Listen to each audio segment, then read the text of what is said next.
आप सभी का स्वागत है। चलते हैं क्वेश्चन नंबर 1 पर। कि क्वेश्चन है, एक सजीव कक्षा की स्थिति में, यह होगा आपका स्थिति,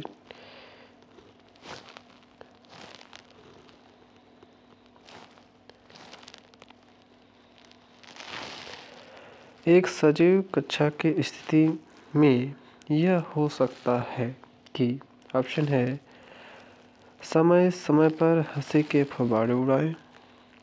ऑप्शन नंबर बी, संपूर्ण शांति रहे।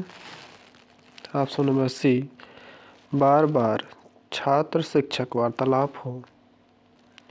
ऑप्शन नंबर डी, छात्रों में जोर जोर से वाद विवाद हो। तो इसका सबसे अच्छा ऑप्शन होगा ऑप्शन नंबर सी, कि बार बार शिक्षक छात्र वार्तालाप हो। एक बार से हम देख लें कि सजीव का कक्षा होता क्या है। तो सजीव कक्षा वह होती है जिसमें शिक्षण कार्य सुचारू रूप से चले, वह छात्रों की उत्सुकता कक्षा कक्ष में हो, उसके साथ साथ विषय वस्तु की चर्चा भी हो।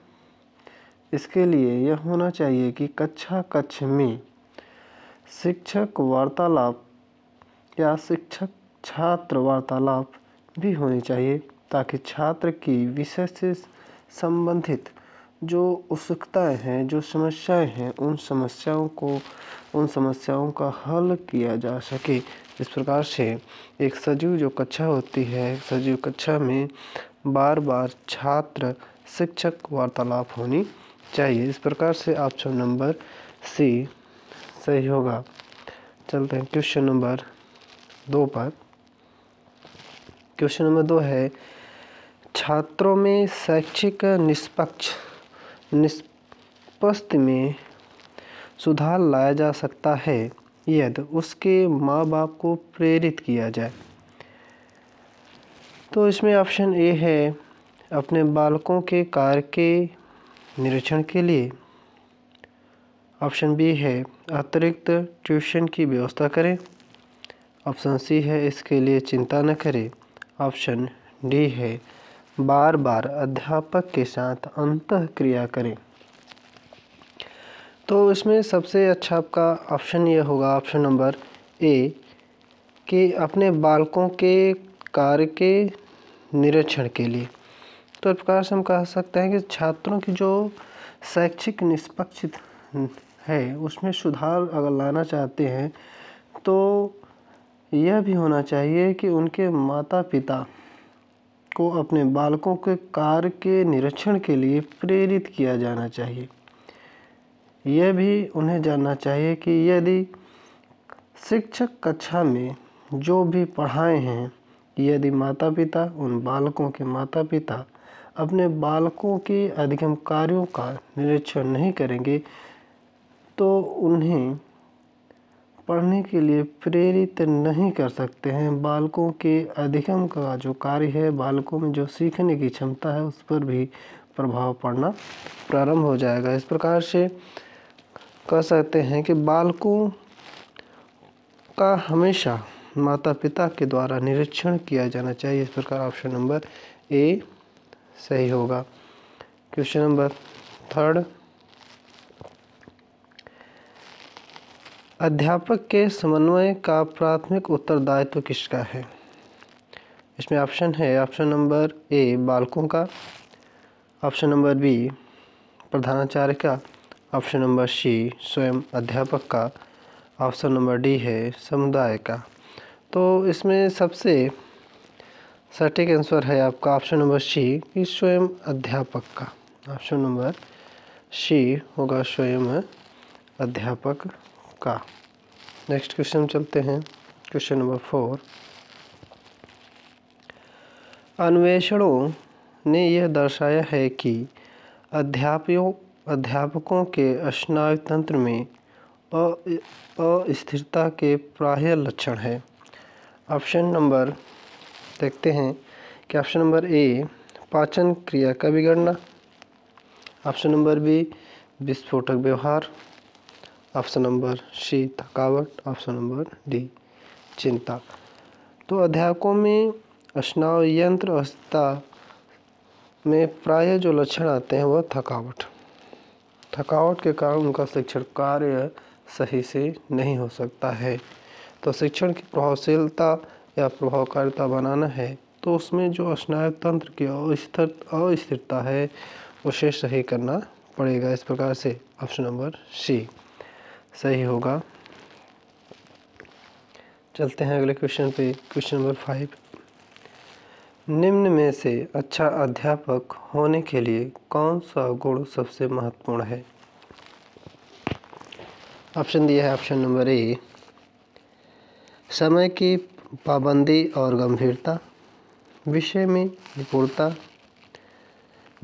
निपुणता और प्रतिक्रियाशीलता, ऑप्शन नंबर डी है विषय में निपुणता और सामाजिकता। तो इसमें ऑप्शन नंबर डी आपका सही होगा, विषय में निपुणता और सामाजिकता, क्योंकि एक अच्छे अध्यापक के लिए यह जरूरी है कि वह विषय में निपुण हो। विषय में निपुण होने पर ही वह छात्रों के अच्छे ढंग से शिक्षा दे सकते हैं और छात्रों द्वारा पूछे गए प्रश्नों का सही उत्तर दे सकते हैं। लेकिन इसके साथ साथ उनमें सामाजिकता के गुण भी विद्वान होने चाहिए, जिससे कि वे छात्रों के साथ सौहार्दपूर्ण व्यवहार कर सकें तथा उनकी समस्याओं को समझने और उन समस्याओं को दूर करने का प्रयास कर सके। इस प्रकार से ऑप्शन नंबर डी सही होगा कि विषय में निपुणता होनी चाहिए और उसके साथ साथ सामाजिकता भी होनी चाहिए। क्वेश्चन नंबर 6, एक सफल अध्यापक वह है जो ऑप्शन ए संवेदनशील और अनुशासन प्रिय हो, ऑप्शन नंबर बी शांत और प्रतिक्रियाशील हो, ऑप्शन नंबर सी सहनशील और प्रभुत्वकारी हो, ऑप्शन नंबर डी निष्क्रिय और सक्रिय हो। तो एक सफल अध्यापक में अगर हम देखा जाए तो ऑप्शन नंबर ए सही होगा कि वह संवेदनशील हो और अनुशासन प्रिय भी हो। इस प्रकार से ऑप्शन नंबर ए सही होगा। अगले क्वेश्चन चलते हैं। क्वेश्चन नंबर 7, अध्यापक का प्रारंभिक कार्य है। अध्यापक का प्रारंभिक कार्य है, इसके अंतर्गत ऑप्शन दिए हैं कि ऑप्शन नंबर ए विद्यार्थियों के बौद्धिक स्तर को ऊंचा करना, ऑप्शन बी विद्यार्थियों के शारीरिक स्तर को ऊंचा करना, ऑप्शन सी है विद्यार्थियों के सर्वपक्षीय विकास में सहायता पहुंचाना, तथा वो ऑप्शन नंबर डी है विद्यार्थियों में मूल्य पद्धति करना। तो अध्यापक का जो प्रारंभिक कार्य है वह इस आधार पर देखें तो ऑप्शन नंबर सी सही होगा कि उनका जो प्रारंभिक कार्य है वह विद्यार्थियों के सर्वपक्षीय विकास में सहायता पहुंचाना। इसके साथ साथ शिक्षक का यह भी कार्य होता है कि वह प्रत्येक विद्यार्थी को विषय की सर्वोत्तम शिक्षा दें, उन्हें एक नागरिक बनाए जिससे वह अपने समाज के साथ साथ राष्ट्र का भी निर्माण कर सके। इस प्रकार से ऑप्शन नंबर सी सही होगा कि विद्यार्थियों के सर्वपक्षीय विकास में सहायता पहुंचाना। चलते हैं क्वेश्चन नंबर 8 पे। सूक्ष्म अध्यापन अधिक प्रभावशाली है, मीन्स माइक्रो टीचिंग अधिक प्रभावशाली प्रभावशाली है। तो ऑप्शन नंबर ए है अध्यापन अभ्यास की तैयारी के दौरान। ऑप्शन बी है अध्यापन अभ्यास के दौरान। ऑप्शन सी है अध्यापन अभ्यास के बाद या प्रत्येक समय। तो शिक्षण में जो है ऑप्शन नंबर ए सही होगा, अध्यापन अभ्यास की तैयारी के दौरान। क्योंकि जो सूक्ष्म शिक्षण है, सूक्ष्म शिक्षण में बालकों को या देखा जाए तो अध्यापन अभ्यास की तैयारी के दौरान जो माइक्रो टीचिंग होता है अधिक प्रभावशाली होता है। प्रभावी शिक्षकों की तैयारी के लिए उन्हें सूक्ष्म शिक्षण विधि से अवगत कराया जाता है, जिससे वह शिक्षण कार्य में निपुणता प्राप्त कर सकें। इस प्रकार से कहा जा सकता है कि सूक्ष्म अध्यापन अधिक प्रभावशाली होता है अध्यापन अभ्यास की तैयारी के दौरान। अगला क्वेश्चन नंबर 9, विद्यार्थी अध्यापक में किस गुण को सबसे अधिक पसंद करते हैं। ऑप्शन है ए आदर्शवादी दर्शन। ऑप्शन नंबर बी है करुणा। ऑप्शन नंबर सी अनुशासन। ऑप्शन नंबर डी मनोरंजन। तो यहाँ बात है कि विद्यार्थी अध्यापक में किस गुण को सबसे अधिक पसंद करते हैं। तो जो विद्यार्थी होते हैं सबसे अधिक आदर्शवादी अध्यापक को पसंद करते हैं, क्योंकि अध्यापक को एक आदर्श चरित्र जैसा होना चाहिए, जिससे विद्यार्थी क्या करते हैं, उनके आदर्शों को अनुकरण करते हैं। उन अनुकरण के द्वारा उनके आदर्शों को सीखते हैं। तो इस प्रकार से हम कह सकते हैं कि विद्यार्थी अध्यापक में जो है आदर्शवादी दर्शन वाले गुण को पसंद करते हैं। इस प्रकार ऑप्शन नंबर ए सही होगा। क्वेश्चन नंबर 10 पे चलते हैं। अध्यापन की सफलता का सबसे बड़ा कारण है। में शिक्षण कार्य जो करते हैं उसमें या किस आधार पे हम उसे अच्छे ढंग से सफल बना सकते हैं। तो ऑप्शन नंबर ए देखते हैं इसमें। ऑप्शन नंबर ए है अंतर्वैयक्तिक संबंध। ऑप्शन बी है विषय के ऊपर पर्याप्त नियंत्रण न होना। ऑप्शन नंबर सी है भाषिक क्षमता या छात्रों के प्रति कठोर व्यवहार।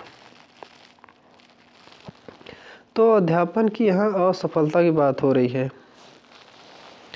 तो अध्यापक की असफलता का सबसे विशेष कारण है, सबसे मुख्य कारण है कि विषय की अज्ञानता। कहने का तात्पर्य है कि जब तक उस अध्यापक को, उस शिक्षक को जो जिस विषय पर शिक्षण कार्य कर रहे हैं, अगर उन्हें उस विषय का गहन ज्ञान न हो तो वह भी जो शिक्षण कार्य है वह प्रभावशाली नहीं होगा। एक प्रकार से उनका जो शिक्षण कार्य है वो सफल सिद्ध होगा। तो इस प्रकार से उन्हें विषय पर अधिक नियंत्रण करना चाहिए। तो इस प्रकार हम ऑप्शन देखते हैं। ऑप्शन नंबर बी विषय के ऊपर पर्याप्त नियंत्रण न होना, यह सबसे बड़ा कारण है। प्रशिक्षण प्रक्रिया में या शिक्षण के दौरान अगर किसी भी अध्यापक या कोई भी अध्यापक का उसके विषय के ऊपर नियंत्रण नहीं है तो वहाँ भी उनका शिक्षण कार्य जो है वह अप्रभावशाली होगा। उनका जो शिक्षण कार्य है वह प्रभावशीलता नहीं हो सकती है। इस प्रकार ऑप्शन नंबर बी सही होगा। चलते हैं अगला क्वेश्चन। लिखित सामग्री का सही मूल्यांकन निम्न में से किस पर आधारित नहीं होना चाहिए। ऑप्शन दिया है भाषी अभिव्यक्ति पर। ऑप्शन बी है तार्किक प्रस्तुति पर। ऑप्शन नंबर सी है जो पढ़ा गया है पुनः प्रस्तुत करने की क्षमता पर। ऑप्शन नंबर डी है विषय का परिज्ञान। तो यहाँ दिया है आधारित नहीं होना चाहिए, ध्यान देंगे आधारित नहीं होना चाहिए। तो इसमें जो है सबसे सटीक आंसर सी कि जो पढ़ा गया है पुनः प्रस्तुत करने की क्षमता पर। अगला क्वेश्चन नंबर आपका 12। शिक्षक शिक्षण सहायक सामग्री का उपयोग क्यों करते हैं? ऑप्शन दिया है ए शिक्षण को मनोरंजन बनाना, ऑप्शन बी विद्यार्थियों को समझ की सीमा में पढ़ाना, विद्यार्थियों के ध्यानाकर्षण के लिए, विद्यार्थियों को सतर्क करने के लिए। तो इसमें जो ऑप्शन है ऑप्शन नंबर बी सही होगा, विद्यार्थियों को समझ की सीमा में पढ़ाना। तो पहले हम शिक्षण सहायक सामग्री की बात कर ले। तो शिक्षक सहायक सामग्री वह होता है जो अध्यापन के दौरान शिक्षक द्वारा जिस सामग्री का उपयोग करता है उसे हम शिक्षक सहायक सामग्री कहते हैं। शिक्षक सहायक सामग्री के द्वारा जो है विद्यार्थियों में रुचि उत्पन्न किया जा सकता है, उनमें सीखने की क्षमता का विकास किया जाता है। इसके साथ साथ उन विद्यार्थियों में समझ की जो सीमा है उसे बढ़ाया जा सकता है। इस प्रकार से ऑप्शन नंबर बी आपका सही होगा कि विद्यार्थियों को समझ की सीमा में पढ़ाना। अब क्वेश्चन नंबर 13 चलते हैं। कौन सी विधि सीखने वालों को अन्योन्य क्रिया में अधिक स्वतंत्रता देती है? ऑप्शन नंबर ए फिल्मों का उपयोग, ऑप्शन नंबर बी छोटे समूह में चर्चा, ऑप्शन नंबर सी विशेषज्ञों द्वारा व्याख्यान, ऑप्शन नंबर डी टीवी पर देशव्यापी कक्षा प्रक्रिया का अवलोकन। तो इसमें सबसे सटीक आंसर ऑप्शन नंबर बी छोटे समूह में चर्चा। अगला क्वेश्चन है कौन सा सीखने का प्रक्रिया का परिणाम नहीं है? या सीखने की प्रक्रिया का परिणाम नहीं है। तो ऑप्शन नंबर ए दिया है अभिवृत्ति, ऑप्शन नंबर बी संकल्पना, ऑप्शन सी ज्ञान, ऑप्शन डी परिपक्वता। तो इसमें जो परिपक्वता होता है वह सीखने की प्रक्रिया का परिणाम नहीं है। इसमें आपका अभिवृत्ति, संकल्पना और ज्ञान जो है सीखने की प्रक्रिया का परिणाम है। इसके साथ साथ आपका ऑप्शन नंबर डी यह सीखने की परिणाम की प्रक्रिया के अंतर्गत नहीं आता है, इसलिए आपका ऑप्शन नंबर डी सही होगा। क्वेश्चन नंबर 15 अभिवृत्ति, संकल्पना, कौशल तथा ज्ञान उपज है। ऑप्शन देखते हैं। ऑप्शन नंबर ए है सीखने की प्रक्रिया का, ऑप्शन बी है शोध का, ऑप्शन सी आनुवंशिकता का, ऑप्शन डी व्याख्यान का। तो इसमें सबसे जो ऑप्शन नंबर ए है सही है सीखने की प्रक्रिया का। तो इसमें जो अभिवृत्ति है, संकल्पना है, कौशल है तथा ज्ञान यह उपज है सीखने की प्रक्रिया का। इस प्रकार ऑप्शन नंबर ए सही होगा। क्वेश्चन नंबर 16 मूल्य शिक्षण का तात्पर्य है। ऑप्शन ए विद्यार्थियों को स्वस्थ बनाना, ऑप्शन बी विद्यार्थियों को नौकरी प्राप्त करने के लिए तैयार करना, ऑप्शन सी गुणों का विकास करना, ऑप्शन डी व्यक्तित्व का बहुआयामी विकास करना। तो इसमें ऑप्शन नंबर डी सही हो जाएगा कि व्यक्तित्व का बहुआयामी विकास करना। क्वेश्चन नंबर 17 एक शिक्षक के लिए सर्वाधिक चुनौतीपूर्ण है। इसमें ऑप्शन है विद्यार्थियों को गृह कार्य करने के लिए तैयार करना, ऑप्शन बी है शिक्षण व सीखने की प्रक्रिया को आनंददायक बनाना, सी है कक्षा में अनुशासन बनाना, डी है प्रश्न पत्र तैयार करना। तो यहाँ बात हो रही है एक शिक्षक के लिए सर्वाधिक चुनौतीपूर्ण की बात हो रही है। तो इसमें सर्वाधिक चुनौतीपूर्ण के में आपका ऑप्शन नंबर बी सही होगा कि शिक्षण व सीखने की प्रक्रिया को आनंददायक बनाना। अगला क्वेश्चन नंबर 18। जब कोई सामान्य विद्यार्थी कक्षा में अनियंत्रित व्यवहार करे तो आप क्या करना चाहिए? ऑप्शन ए है विद्यार्थी को उसी जगह उसी समय खड़ा कर देंगे। ऑप्शन नंबर बी कक्षा के बाहर विद्यार्थी से बात करेंगे। ऑप्शन सी है विद्यार्थी को कक्षा छोड़ने के लिए कहेंगे। ऑप्शन डी है विद्यार्थी की उपेक्षा करेंगे। तो इसमें सबसे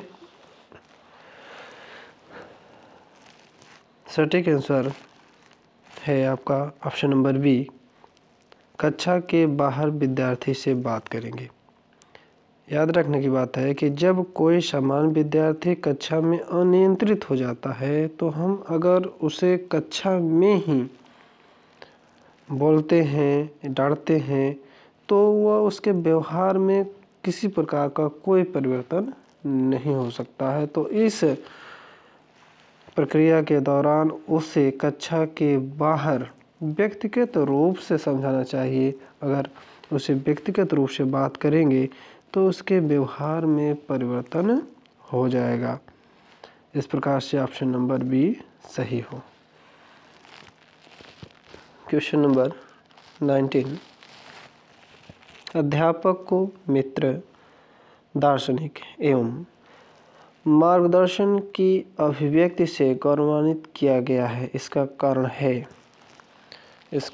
है ऑप्शन नंबर ए, उसे समाज में महत्वपूर्ण भूमिका अदा करनी है। ऑप्शन नंबर बी, वह छात्रों को मानवता के महान मूल्यों को हस्तांतरित करता है। ऑप्शन नंबर सी, वह महान समाज सुधारक होता है। ऑप्शन नंबर डी, वह महान देशभक्ति होता है। तो इसमें ऑप्शन नंबर आपका बी सही हो जाएगा कि वह छात्रों को महानता के महान मूल्यों को हस्तांतरित करता है। Question number 20। विद्यार्थी की अधिकतम आत्मोपलब्धि में अध्यापक का योगदान निम्नलिखित में से किसके द्वारा होता है?